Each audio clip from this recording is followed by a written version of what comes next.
Nanga, c'est un inconscient de haut niveau. Et d'ailleurs, je dirais que Nanga n'a jamais été congolais. C'est un Rwandais d'origine qui s'est infiltré dans les Congolais. Si Nanga était congolais, il ne pourrait pas rejoindre les M23, mais il pourrait rejoindre les Wazalendo. S'il voulait sauver le pays.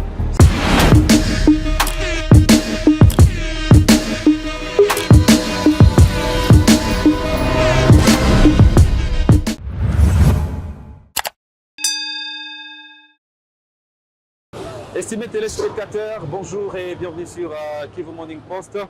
Nous avons le bonheur de vous retrouver en direct pour ces nouveaux numéros de décryptage.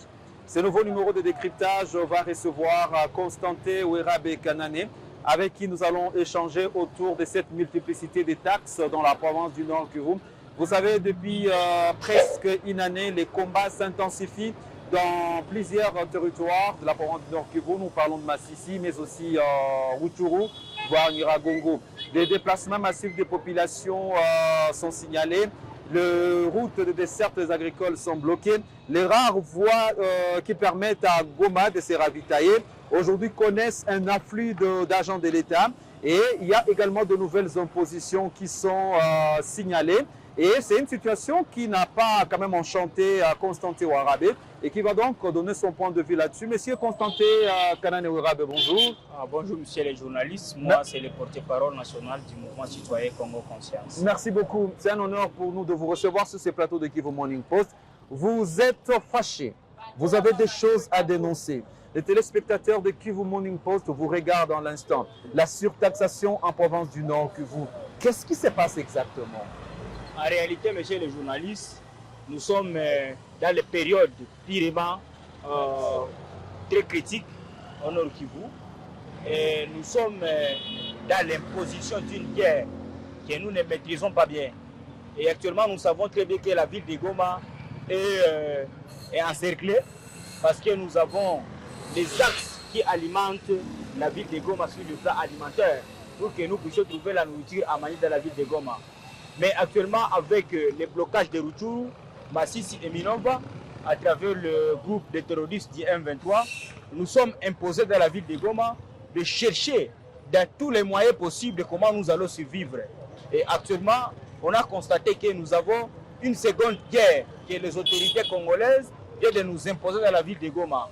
Et cette guerre, c'est la guerre économique, dont la surtaxation des produits de première nécessité, les produits que la ville de Goma ça procure pour la consommation, est à la hausse. Et cette hausse de prix vient des surtaxations que le gouvernement provincial impose aux petits commerçants et aux commerçants, même les entrepreneurs.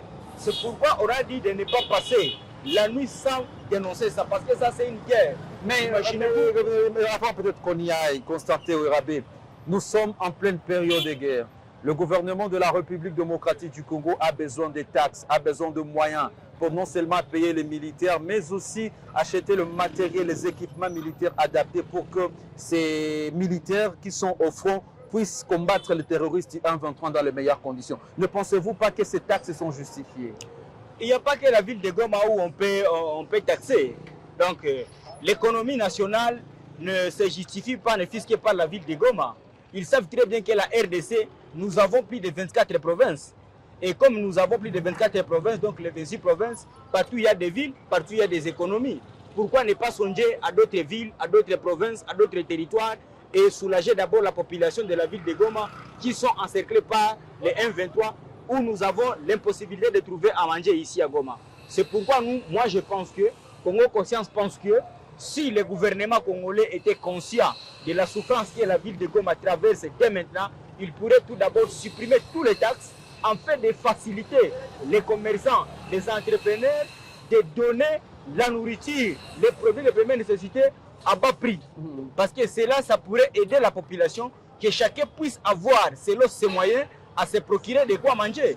Mais aujourd'hui, la plupart de nos populations ici se ravitaillent au niveau de Rutshuru, au niveau de Minova, au niveau de Sake, au niveau de Kibumba, au niveau de Massissi. Là où actuellement nous n'avons pas l'accès d'y arriver. Et à ce temps, je vous parle, messieurs les journalistes, la guerre que nous avons à Goma est plus dur et plus fort que la guerre du M23. Vous savez ce qui fait la famine. Nous avons ici des déplacés de guerre. Toute la population de Massissi, de Nyiragongo, de Kibumba, de Rutshuru, de Minova, de Bweremana, de Sake, de Chacha, et dans les hauts plateaux, tous sont ici à Goma. Si vous passez ici, vous allez ici à Mugunga, vous allez ici à Nyiragongo, vous allez constater qu'il y a des cas de déplacés, des milliers de personnes qui passent la nuit sans manger. Et nous maintenant, en tant qu'activistes, en tant que défenseurs des droits humains, nous constatons que ça c'est une guerre qui va occasionner beaucoup de morts plus que la guerre du M23.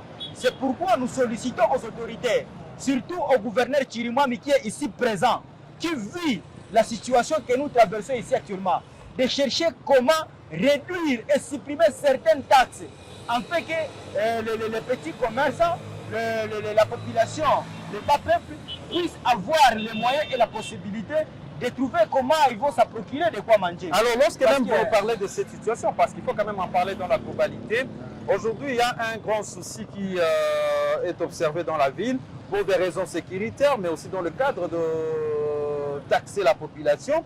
Les autorités ont pris une mesure quand même où on demande carrément à tous les propriétaires de véhicules aux vitres teintées d'origine à payer 20 $ pour leur permettre de circuler librement dans la ville. Comment vous trouvez cette nouvelle imposition auprès des propriétaires de véhicules aux vitres teintées d'origine, je précise?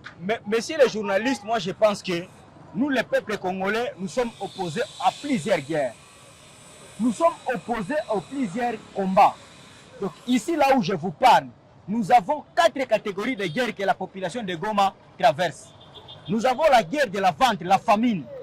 Nous avons la guerre des épidémies parce que ici, avec la concentration que nous avons, nous risquons de mourir tous avec le choléra, la malaria et autres maladies hydriques.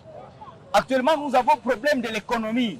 Donc la monnaie ne circule pas dans la ville de Goma. Donc à cette heure, je vous dis, les activités économiques sont bloquées. Parce que la plupart des habitants de Goma se ravitaillent ici le plan économique dans les territoires, Massissi, Rutshuru, Minova et partout ailleurs, qui sont bloqués actuellement. Contrairement, nous avons aussi une guerre de surtaxation maintenant. Donc, les petits moyens qui pourraient aider la population à survivre, l'État congolais aussi impose des taxes en fait que ces gens-là soient mal à l'aise et que certaines des activités qui pourraient aider dans la ville de Goma soient fermées. Moi, je vois la plupart des véhicules ne travaillent ici dans la ville de Goma. Les motards qui travaillaient de 7h, même à 20h ou 21h, pour aider même leurs frères qui sont venus ici comme des déplacés, sur le plan économique, ne le font plus. Parce qu'ils travaillent maintenant de 6h à 17h. Nous avons aussi des amendes qu'on nous inflige actuellement. Quand on arrête un petit motard qui travaille pour 10 000 francs par jour, on lui demande une amende de 100 000 francs. Donc il faut qu'il fasse encore 10 jours de travail pour payer ça. Tout ça, c'est une guerre économique qu'on nous impose. Et moi, je pense que ça, c'est une complicité totale. Alors, parce que c'est nous, la population qui souffre. Nous souffrons par des bombes, nous souffrons par la guerre et nous souffrons encore par la famine. La famine imposée par nos propres autorités qui sont censées nous protéger et travaillent jour et nuit en fait que la nourriture se trouve à Goma et que la population s'en procure. Mais ce sont maintenant aujourd'hui au terre de surtaxation. Donc, ils comptent tout simplement ce qui peut entrer dans leur poche, que c'est que la population peut s'en procurer. Si vous arrivez à Kitoukou, c'est catastrophique, messieurs les journalistes. C'est grave. Même les petites nourritures qu'on nous amène au niveau de Minova à travers les pirogues, arriver à Rutshuru, arriver à Nzulo, vous allez regarder combien de services de l'État qui taxent les mamans, qui pillent les mamans, qui nous aident, qui se donnent le courage, qui se débrouillent, en fait qu'ils trouvent des petits moyens pour aller amener des petits maniocs, des petits bananes, des petits légumes au niveau du Sud Kivu et nous amener ici à Goma dans cette période où nous traversons. Mais les services de l'État qui y arrivent, ils commencent maintenant à piller, à rançonner, à tracasser de tout genre. Et cela nous cause des problèmes ici dans la ville. Alors certains activistes comme vous d'ailleurs, je le précise, considèrent les autorités de l'état de siège comme étant des gens qui sont venus beaucoup plus chercher l'argent, c'est-à-dire s'enrichir au détriment de la population. Est-ce que vous partagez ce point de vue d'autres acteurs? Messieurs les journalistes, je suis d'accord à 100%. Parce que la mission principale de l'état de siège, ce n'est pas ce que nous vivons aujourd'hui. La mission principale de l'état de siège, c'est éradiquer tous les groupes armés qui s'opposent à la paix. au Nord Kivu. À commencer par les terroristes du M23. Mais actuellement, c'est les Wazalendo qui se comportent maintenant comme l'état de siège et l'état de siège se comporte maintenant comme les terroristes. Les services d'assistance. Les réservistes actuellement. Oui, oui. C'est les réservistes qui se comportent actuellement comme l'état de siège. Donc on suppose que la mission de l'état de siège est réservée aux réservistes Wazalendo. Et l'état de siège... Et vous avez des preuves sur ce que vous êtes en train de Non, nous avons des preuves parce que nous le vivons tous, nous sommes des Wazalendo, au Nord Kivu, nous sommes tous des Wazalendo. Nous participons même aux différentes guerres qui se passent à ça, qui est à Beremana et partout. Nous constatons ce qui s'est passé parce que la mission principale de l'état de siège n'était pas de taxer. Ce n'est pas de taxer, ce n'est pas de chercher de l'argent, de créer je ne sais pas quoi. C'est pour éradiquer l'insécurité au Nord Kivu, qui les échappe jusqu'à maintenant. Aujourd'hui, maintenant, le taux d'état de siège, leur mission principale est de taxer les mamans, et de taxer les motards, et de taxer les chauffeurs, et de taxer les commerçants, afin que les fils et filles du Nord Kivu traversent un calvaire de la famine.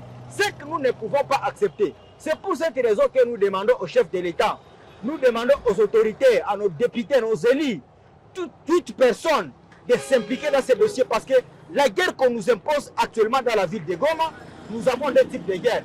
Il y a la guerre du M23, que nous avons des possibilités à s'échapper parce que les Wazalais nous sont là, nous sommes mobilisés pour éradiquer les M23 dans tous les sens.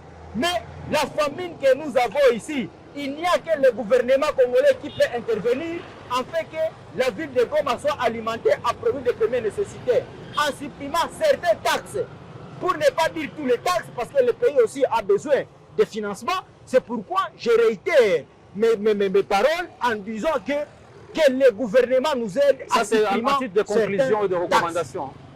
Oui, ce sont des recommandations. Oui. De supprimer certaines taxes, mais aussi d'arrêter tous les tracasseurs. Parce que quand on tracasse les gens en Zulu, quand on tracasse les gens à Kituku, là où nous pouvons avoir quelques produits de première nécessité à provenance de Minova, monsieur le journaliste, c'est contribuer à fausser la misère des Congolais qui se trouvent à Goma. Et créer des frustrés qui risqueraient de rejoindre alors la plateforme politique AFC, la plateforme militaire de Corneille Nangaa.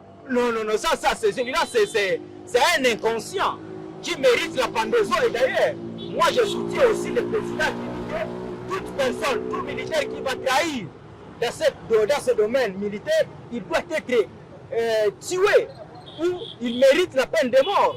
Nangaa, c'est un inconscient de haut niveau. Et d'ailleurs, je dirais que Nangaa n'a jamais été congolais. C'est un Rwandais d'origine qui s'est infiltré dans les Congolais. Si Nangaa était congolais, il ne pourrait pas rejoindre les M23, mais il pourrait rejoindre les Wazalendo s'il voulait sauver le pays. C'est pourquoi moi, je demande aux autorités de supprimer certaines taxes pour faciliter aux commerçants de baisser aussi le prix aux consommateurs de produits de première nécessité.